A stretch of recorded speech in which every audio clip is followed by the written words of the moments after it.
Christmas morning. I haven't missed it. The spirits have given me another chance. Oh, I know just what I'll do. They'll be so surprised. Oh, what a wonderful day. Oh, there's so much to do. Oh, so much to do.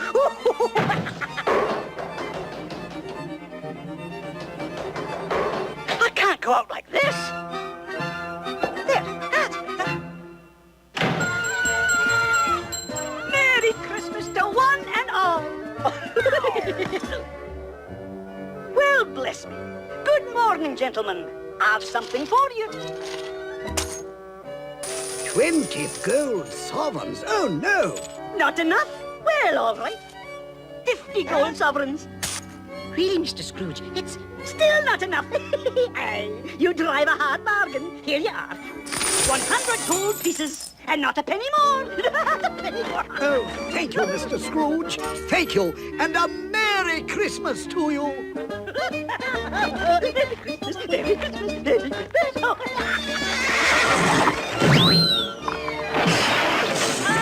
Nephew. Uncle Scrooge.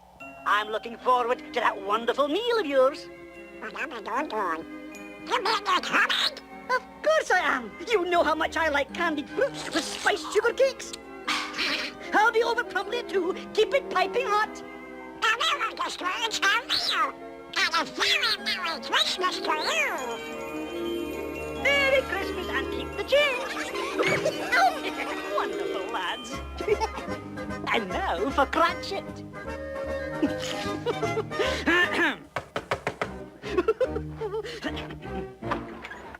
Why, Mr. Scrooge! Merry Christmas! Won't you come in? Merry Christmas. Huh. I have another bundle for you. But, sir, it's Christmas Day. Christmas Day, indeed. Just another excuse for being lazy. And another thing, Cratchit. I've had enough of this half-day off stuff. You leave me no alternative but to give you... Toys! Yes, toys. No. I'm giving you a raise and making you my partner. A partner? Oh, thank you, Mr. Scrooge. Merry Christmas, Bob. And God blesses everyone. Joy to the children far and near. What a wondrous time of year. Isn't it just grand to say, Merry, Merry Christmas. Merry, Merry Christmas. Merry, Merry Christmas. Merry, Merry Christmas. That is the only reasonable answer for best version of A Christmas Carol. The only other one is the Muppets version. I'll accept that as well. But this is the story, of course, of Ebenezer Scrooge, A Christmas Carol written by Charles Dickens. The story of a hard man, a wealthy man who has no pity on anyone, who is visited by the spirit of Christmas, past, present, and future, and finds that the story of Christmas matters, and it changes his life. It turns him upside down, and you see the rewards of those around him that they receive when he changes his mind because of Christmas. Mike hated Christmas. Not the true meaning of Christmas, of course, but the commercial aspects of it. Overspending, overindulgence, last minute trying to find a tie for Uncle Harry or dusting powder for Grandma. Just gifts given in desperation just because you couldn't think of anything else. He hated every last bit of it. And his wife wanted to find a way to bring him joy in this season.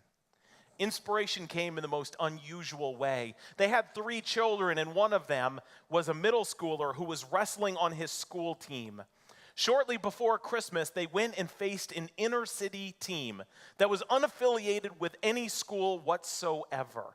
In fact, they were sponsored by a local inner city church that wanted to give the kids something to do that was positive. And so they went and faced this unaffiliated team. And mom and dad, Mike and his wife, noticed immediately that their kids outshined the other kids. Not necessarily in talent, but there was a sharp contrast between their school kids who had beautiful blue and gold uniforms, sparkling new shoes, and wonderful equipment to protect themselves. The inner city team, on the other hand, was wrestling without headgear, which is designed to protect the ears of the wrestlers. It was a luxury that the ragtag team couldn't afford. The school ended up walloping them. They won in every single weight class. And Mike, after watching the whooping, said to his wife, "I wish they could have won just one. Just one win. Those kids have a lot of potential, but losing will take the heart right out of them." You see, Mike loved kids, all kids. And because he had so many kids, he had spent so much time coaching. He had coached Little League football, baseball, lacrosse. And for that, his wife had a present idea come to her head. That afternoon, she went to a local sporting goods store. And there she bought an assortment of wrestling headgear and shoes and sent them anonymously to the inner city church. On Christmas Eve that year, she took a white envelope and filled out the story of what she had done, telling Mike that in his honor, she had purchased this gift for the inner city kids, that they could wrestle with dignity and have helmets to protect them and shoes to help them get better. That Christmas, Mike opened his different present, the white letter in the tree. He opened the envelope and read the story about what his wife had done. And he smiled in a way that lit the room up. Christmas had come to mean something to him once more. It made such a mark on his wife and his children that she began to do that every single year. One year she paid to send a group of mentally handicapped youngsters to a hockey game. Another year she had a check and she gave it to a pair of elderly brothers who had just lost their house in a fire. Every year she found a benevolent way to give in honor of her husband Mike, and every year she would put a white envelope in the tree. As her kids grew up, this became the highlight of their Christmas. They would get gifts every single year, but as you know, as your kids get older, the gifts go from toys to something more practical, right? But no matter what the gifts were, the kids were most excited to see their dad's face when he opened that white envelope. It was an important part of their Christmas tradition. Well, recently, Mike passed. Cancer came, and he died. When Christmas rolled around that year, quite expectedly, grief had stricken the family. And his wife could barely bring herself to put ornaments on the tree, could barely bring herself to decorate or plan something for the family. But as Christmas approached, the one thing she felt she had to do, the one thing she had energy to do, was to fill the white envelope one more time. So she put the white envelope on Christmas Eve on the tree, just like she always had, as an act of remembrance of her husband who had now passed. When she woke up the next morning, unbeknownst to her and to each of their 3 children, she came down to the tree and found 4 white envelopes in the tree. Each of the kids had done something in the honor of their father. And so there were 4 envelopes for them to open that year and to see the gift and the legacy that they were to pass on for their father. As they began to have grandchildren, they would still continue to have this legacy that their grandfather began, giving away his gift to other people to see that Christmas could mean something beyond just our own selves. During World War I, Christmas Day, 1914, the war was raging 5 months in. And Pope Benedict XV suggested a temporary hiatus on Christmas Day to celebrate the birth of Christ. The warring countries refused a ceasefire at a diplomatic level. But on Christmas Eve, the German troops began to sing Christmas songs from their foxholes. The British troops would even say that they heard brass instruments being played on the other side of the war. As Christmas Day approached and the light of dawn came, German soldiers emerged with great risk from their foxholes out into the neutral territory between the two. They approached the British, and the British soldiers were really unsure what to do with this. They were afraid and nervous. They thought it could have been a sneak attack. But the Germans began calling out to them from no man's land, "Merry Christmas," in their enemy's native tongue. At that, the Allied soldiers began to emerge themselves, and they brought presents. They gave them cigarettes and plum puddings and sang carols and songs with the German troops. In no man's land, someone brought a soccer ball out, and the Germans and the Brits, who were supposed to be enemies, started a friendly game of soccer between the two of them. During this ceasefire, some soldiers even had the opportunity for a more somber task. They retrieved the bodies of their friends and fellow combatants who had fallen in no man's land between the lines. This Christmas truce came 5 months in to the Great War. War had broken out in a way that no one expected it could have. It was deadly and violent. And yet when Christmas came, they laid their arms down and found peace and friendship, camaraderie, and shared worship. These stories, Ebenezer Scrooge, Mike, the Christmas truce of 1914, these are all emotional stories that ring true to us. We know deep down that there is something special about Christmas. We know that Christmas changes things. We know that Christmas can soften the hardest heart of an Ebenezer Scrooge. We know that Christmas encourages benevolence to the neediest and the least likely to receive in our society. We know that Christmas can even soften hardened hearts and end wars between enemies. So what difference does a Christmas story make to you? Does it make any difference at all? Does the story of the birth of Jesus in a manger 2,000 years ago bring you pause and transition your life whatsoever? I'm going to read the Christmas story tonight from the Gospel of Luke, chapter 2, verses 1 through 20. And as we read that story, we're going to take the manger and put it front and center here. And I'm going to invite you to hear the story while gazing upon the manger. Look upon the simplicity of it. Look upon the poverty of it. Look upon the lowliness of it. And think about how God sent his Son to be born in such humble estate, to change the world, to change us, to be a gift to us. And so as we read this story today, I'm going to invite you to just stay and be seated and just focus upon the manger and hear the story fresh and think about the miracle of what God has given us in the most humble of places. We're going to read from Luke chapter 2. In those days, Caesar Augustus issued a decree and a census should be taken in the entire Roman world.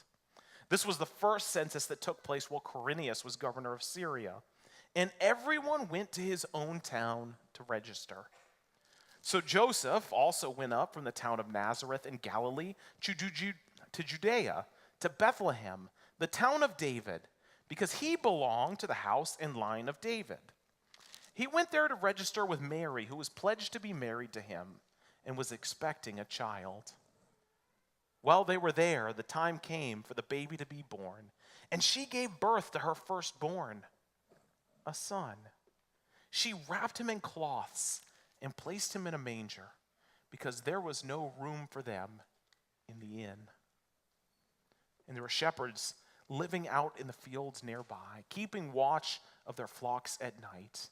An angel of the Lord appeared to them, and the glory of God shone around them, and they were terrified. But the angel said, "Do not be afraid. I bring you good news of great joy that will be for all people. Today in the town of David, a Savior has been born to you. He is Christ the Lord. This will be a sign to you. You will find a baby wrapped in cloths and lying in a manger." Suddenly, a great company of the heavenly host appeared with the angel, praising God and saying, "Glory to God in the highest, and on earth peace to men on whom his favor rests." When the angels had left them and gone into heaven, the shepherds said to one another, "Let's go to Bethlehem and see this thing that has happened, which the Lord has told us about." So they hurried off and found Mary and Joseph and the baby who was lying in the manger.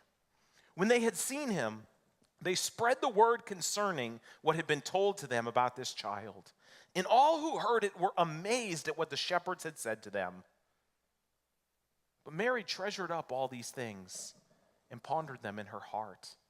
The shepherds returned, glorifying and praising God for all the things that they had seen and heard, which were just as they had been told. What a story this is. This is a story that changes the world. And it's a story that's packed with imagery that should change us as well, because it changed the people that it happened to, and its implications carry on.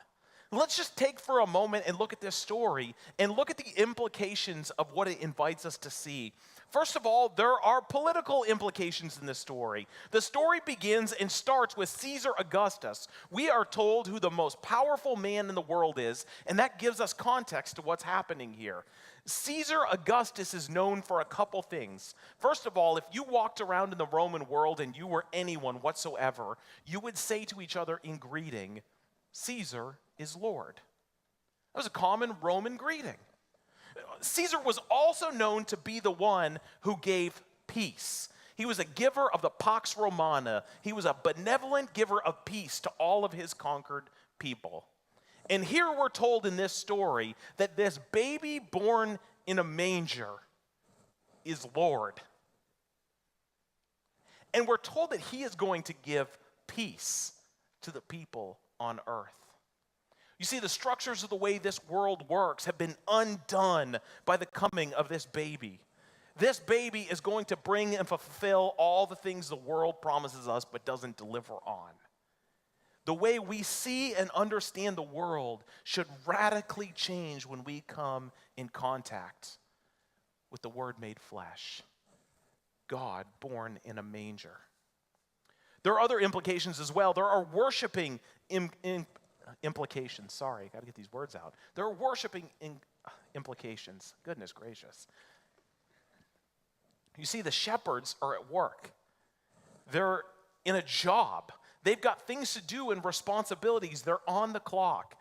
But when they hear that the Messiah is born and that they can come and bow at the feet of Jesus, they set aside their work, their schedules. Nothing matters as much as worshiping at the feet of Jesus. You see, all of the things we get busy with, that we pack our schedule with, if we are like the shepherds and understand the Messiah is born, we begin with worship and move out from there. There are evangelistic implications in this story. When the shepherds see Jesus, they don't keep quiet. They go back into their neighborhoods and they tell everyone they see. They can't keep quiet about what they have seen and heard. The Messiah is born. God has been made flesh. And they can't keep their mouth shut. There are implications of thankfulness and blessing. We're told that Mary in this situation is writing upon her heart all that she sees. She knows in spite of difficult circumstances. Remember, we're told that she and Joseph are still not married. They've taken off here to this census that Rome has decreed. And her heart is overflowing with all that she sees. She is thankful and blessed in spite of difficult circumstances. And so here's my thing this Christmas. As I look at this story and I think about all that's happening here, I think if you believe at all that there's a shred of evidence that Jesus of Nazareth was born in Bethlehem to a Virgin Mary, sent by God to be born, God in flesh, if you believe at all that that could possibly be true, this should revolutionize our life. This should not be a passive thing where annually on our schedule we come to Christmas Eve service. If we believe at all that there's a shred of evidence that this story is true, that God became flesh in a manger in Bethlehem 2,000 years ago, this should change everything for us. We can't passively look at this story in any way, shape, or form. If we are here because we believe, we should recognize that if this matters tonight, December 24th, it also matters on February 18th. And it also matters on May 24th. And it also matters on August 9th, and so on and so on. If it matters at all tonight, it should change everything about our life, because God, who is the creator of this universe, chose to come and dwell and live and be born into a manger, that he would enter into the sin and muck and struggle of life and experience it right alongside of us, that we might be saved. And so what God asks of us when he comes and lives like us is that we would also live like him, that we would receive the gift of his presence, that it would change us, that it would revolutionize us, that it would reshape our mindset and our life and everything about us, that we would then be like him. He comes and takes on our flesh that we might also receive his spirit. What a gift that is. And so today, in closing, I want to read a story that is a powerful story to me. It's written by Max Lucado. It's a fairly short book, but it's a reminder of how we are to reflect who God is and what God does. And so this story is about a plane trip and a rabbi and Max getting to know a new friend. Let me share it with you if I can. So you like Jewish authors? The fellow asking the question sat on the aisle seat. I had the window, which meant I had a view of the runway. The mechanical crew was repairing a bird dent in the wing. While they worked, I read. As I read my Bible, the rabbi interrupted. So you like Jewish authors? The twinkle in his eye betrayed his pleasure in the question. His chest-length mop of a beard couldn't hide his smile. I had spotted him earlier in the waiting area. The tassels from his shirt and hair-clipped yarmulke led me to peg him as the pious, silent type. Pious, yes. But silent? He loved to talk. He loved to talk Torah. I was in for a lesson. Tucked away in the ceremonies and laws of Moses, he explains, are pictures of God. Who could offer a sacrifice and not weep for God's grace? Who could read about servants redeeming their kinsmen and not think about God redeeming us? And who could read the third commandment without remembering to live for God's glory? I signaled a timeout, opened Exodus, and read the third commandment. You shall not take the name of the Lord your God in vain. My puzzled expression was enough to request an explanation. Don't think language. Think lifestyle, he instructed. The command calls us to elevate the name and reputation of God to the highest place. We exist to give honor to his name. May I illustrate? By now, the damaged wing was fixed, the planes, I can't speak for the bird. And as we gained altitude, so did the rabbi. I took notes. He proceeded to create a story involving a Manhattan skyscraper. Everyone in the building works for the CEO, whose office is on the top floor. Most have not seen him, but they have seen his daughter. She works in the building for her father. She exploits her family position for her own benefit. One morning, she approaches Bert, the guard. I'm hungry, Bert. Go down the street and buy me a Danish. The demand places Bert in a quandary. He's on duty. Leaving his post put the building at risk, but his boss's daughter insists. Come on now, hurry up. What option does he have? As he leaves, he says nothing, but he thinks something like, if the daughter is so bossy, what does that say about her father? She's only getting started. Munching on her muffin, she bumps into a paper-laden secretary. Where are you going with all those papers? To have them bound for an afternoon meeting? Forget the meeting. Come to my office and vacuum the carpet. But I was told, and I'm telling you something else. The woman has no choice. After all, this is the boss's daughter speaking, which causes the secretary to question the wisdom of the boss. and on the daughter goes, making demands, calling shots, interrupting schedules, never invoking the name of her dad, never leveraging her comments with, "My dad said." No need to. Isn't she the boss's child? Doesn't the child speak for the father? And so, Bert abandons his post. An assistant fails to finish a task, and more than one employee questions the wisdom of the man upstairs. Does he really know what he's doing, they wonder? The rabbi paused here. We both felt the plane nosing downward. His remaining time was short, but his point was clear. The girl dishonored the name of her father, not with vulgar language, but insensitive living. But my traveling partner wasn't finished. As he proposed, what if the daughter acted differently and then proceeded to recast the story? Rather than demand a muffin from Bert, she brings a muffin to Bert. "I thought of you this morning," she explains. "You arrived so early. Do you even have time to eat?" And she hands him the gift. En route to the elevator, she bumps into a woman with an armful of documents. "Oh my, I'm sorry. Can I help?" the daughter offers. The assistant smiles, and the two carry the stacks down the hallway. And so the daughter engages people. She asks about their families, offers to bring them coffee. New workers are welcome, and hard workers are applauded. She, through kindness and concern, raises the happiness level of the entire company. She does so not even mentioning the father's name. Never does she declare, "My father says." There is no need to. Is she not his child? Does she not speak on his behalf, reflect his heart? When she speaks, they assume she speaks for him. And because they think highly of her, they think highly of her father.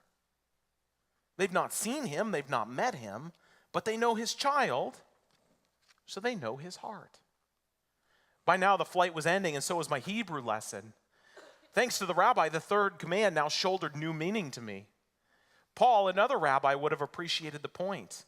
He wrote, "We are ambassadors for Christ, as though God were making an appeal through us." The ambassador has a singular aim: to represent his king. He promotes the king's agenda, protects the king's reputation, and presents the king's will. The ambassador elevates the name of the king. I pray that we do the same. May God rescue us from self-centered thinking. May we no longer have no goal other than that someone would think more highly of our Father, our King. You know how the story ends, the rabbi asked as we were taxiing to a stop? Apparently, he had a punchline. No, I don't. How? The daughter takes the elevator to the top floor to see her father. When she arrives, he's waiting in the doorway. He's aware of her good works and has seen her kind acts. People think more highly of him because of her, and he knows it. As she approaches, he greets her with 6 words. The rabbi paused and smiled. "What are they?" I urged, never expecting an Orthodox Jew to quote Jesus. "Well done, good and faithful servant." If this story of Jesus is true in any way, shape, or form, it should change everything about us. Our perspective fundamentally should begin with us being an ambassador for a God who loves us so much that it becomes flesh. And that should change us from the inside out. Everything that we do, everything that we are, should begin there. And our lives should be representations of the glory of this loving God who would come and dwell amongst us. And so the band is going to come out and we're going to sing a final song today. And as we sing this final song, we're going to take our candles and we're going to do one of my favorite acts of the year. I'm going to take this candle and I'm going to put it in the center candle, which we call the Christ candle. We lit it tonight as a representation of the light of God coming into this world. And I'm going to go with my candle representing my life. And I'm going to put it up against that light, and I'm going to let the glory of God light fire upon me. And then we're going to enter into the into the sanctuary, and me and the pastors are going to give them to you. I remind you, don't go looking for a light like this. Let the lighter come to you. Hold your candle up, okay? And what we're going to do here is representing the light of the world come into the world and give us the gift of his light, that we would be glory bearers, that we would represent the light of God, that we would receive it as gift and recognize that we pass this light on to the world, that as Christ gives his light to us, he comes as light in darkness, and he lights us up as well, that we would then be light for a dark world. I invite you to stand and sing this song, and we're going to pass the light from the Christ candle as we sing.